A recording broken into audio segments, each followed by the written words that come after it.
Olá, garotada do quarto ano, tudo bem com vocês? Então, mais uma semana está se iniciando, não é verdade?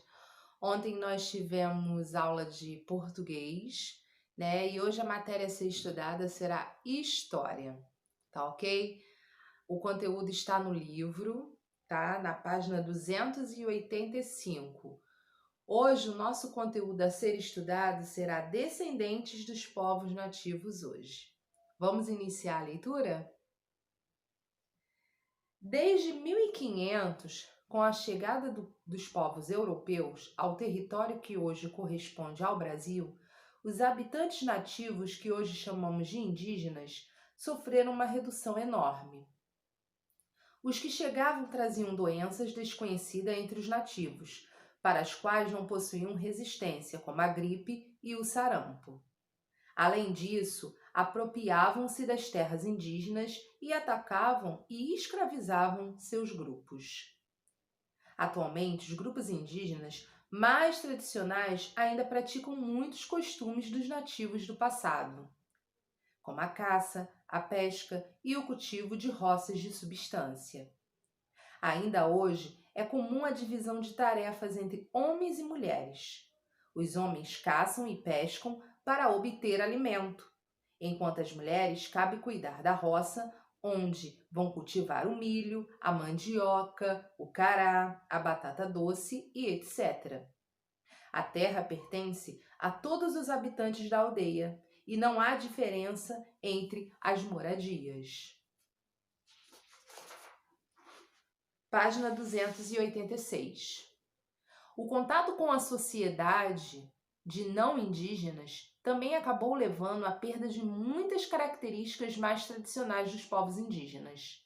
Mas apesar dessas perdas, há cerca de 40 anos começou a ocorrer um aumento das populações indígenas no Brasil, com maior valorização dos seus costumes e hábitos culturais e mais respeito pelos seus modos de viver. O encontro entre os povos indígenas e os europeus. No início, os primeiros contatos entre os europeus e os povos indígenas foram pacíficos, principalmente porque os europeus negociavam com os nativos a troca de pau-brasil por objetos como machados, adornos, utensílios de metal e etc.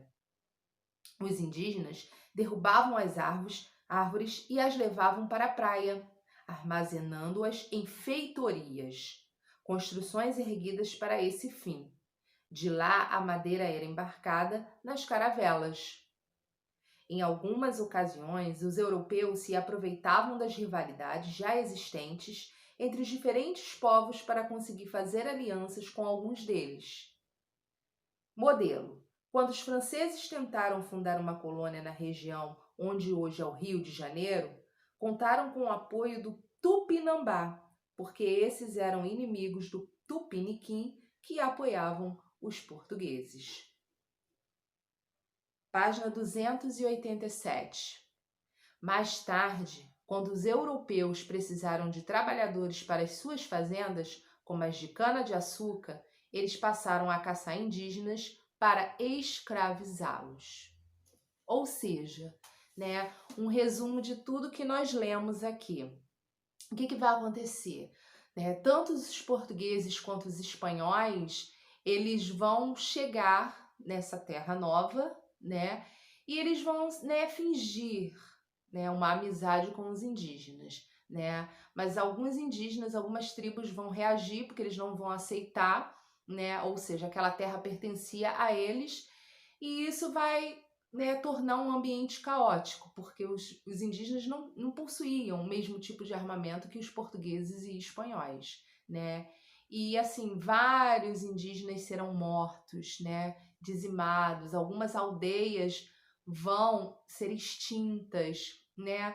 Não somente por causa disso, mas porque quando os portugueses e espanhóis vieram para o Brasil, né, colonizaram aquele pedaço ali da América, onde tem os Estados Unidos, o México, né, também na América do Sul, onde tem Colômbia, Paraguai, Uruguai, né, o nosso país. O que aconteceu? Eles trouxeram diversas doenças lá da Europa também e acabaram contaminando essa população indígena, tá? E o que que acontecia? Algumas tribos não se davam, elas eram inimigas, né? E assim, alguns vão se aproveitar disso também, né? Ah, o português que era esperto vai chegar lá na tribo indígena e vai falar: Olha, eu sou teu amigo, olha o espelho. Aí o indígena olhava lá no espelho, se achava bonito e trocava o pau-brasil, dava o pau-brasil pro português em troca de um espelho, né? Eles eram bobinhos, inocentes, né? Então, o que que vai acontecer? Isso fazia com que, né, o português chegava e falava: Olha, ataca aquela outra tribo lá, né? Aquela tribo a qual o português não conseguia dominar, né? E assim começava uma guerra entre o próprio povo indígena um contra o outro, né? Além de ter os portugueses, os espanhóis, até mesmo os franceses, né? Eles invadiram o nosso país também, né? Criou um país aqui chamado França Antártica.